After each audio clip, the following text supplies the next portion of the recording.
త్వాం హేసితే. దశరథ మహారాజు దేవేంద్రుడిలా వెలిగిపోయాడు. అయోధ్య నగరం దేవేంద్రలోకంలా వెలిగిపోసాగింది. పుత్ర కామేష్టి చేసిన అందరినీ ఘనంగా సత్కరించాడు. రోజులు గడవసాగాయి, నెలలు గడుస్తున్నాయి. చైత్రమాసం 6వ ఋతువు నవమి పునర్వసు నక్షత్రం అయిన 5 గ్రహాలు ఉన్న రాసుల్లో ఉన్నాయి. ఆ రోజు శుద్ధ నవమి. కర్కాటక లగ్నంలో గురువు చంద్రుడు తూర్పున ఉదయిస్తున్నారు. ఆ దివ్య పుణ్య సమయాన కౌసల్యాదేవి ప్రసవించింది. వజ్రరేఖ గల మగబిడ్డ సుగుణాభిరాముడు శ్రీరాముడు జన్మించాడు. 14 భువన భాండాలలోని వారందరూ నమస్కరింపబడేవారు.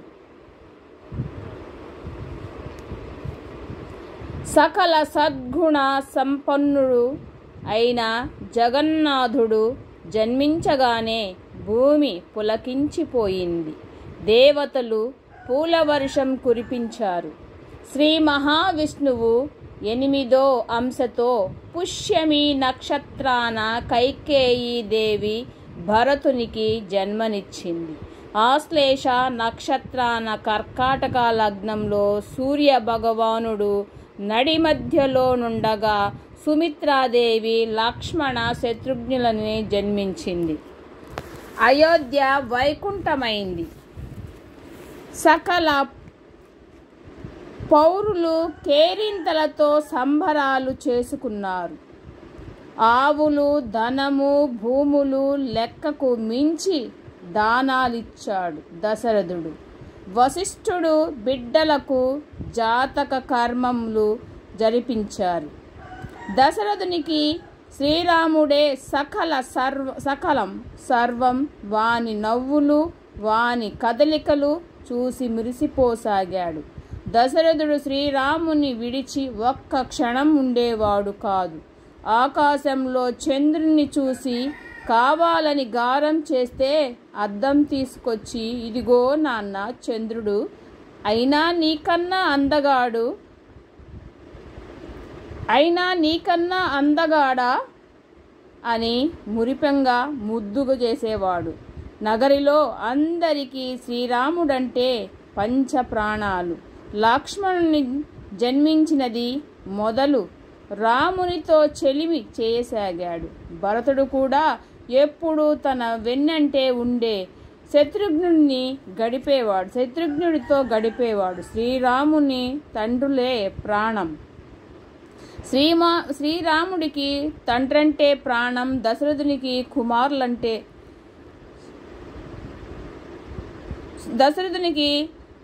శుశ్రూషణలు చేసేవాడు.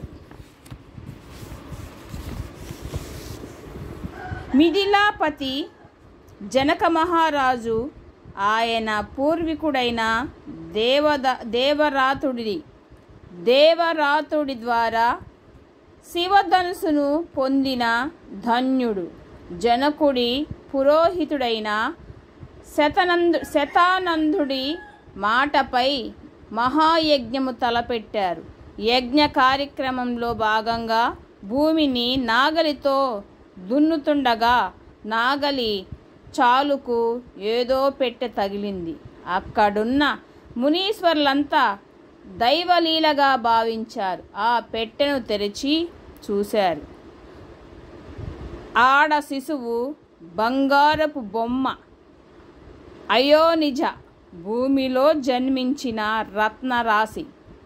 రత్నాల రాశి. జనకుడు పరమానందం చెందాడు. సీత అని నామకరణం చేసి అల్లారు ముద్దుగా చూసుకొనుచున్నాడు. అలా రోజులు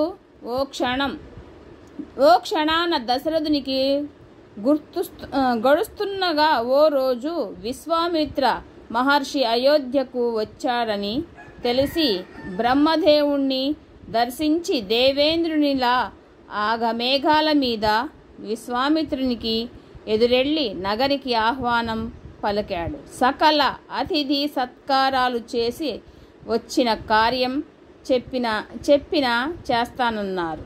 ఓ దశరథ మహారాజు, మాట ఇస్తే తప్పని వంశంలో పుట్టావు. నేనొక యోగం చేస్తున్నాను. దానికి మారీచుడు, సుబాహుడు అనే రాక్షసులు ఆటంకం వస్తున్నారు. యాగ సంరక్షణకై నీ పెద్ద కుమారుడు శ్రీరాముణ్ణి పంపుము.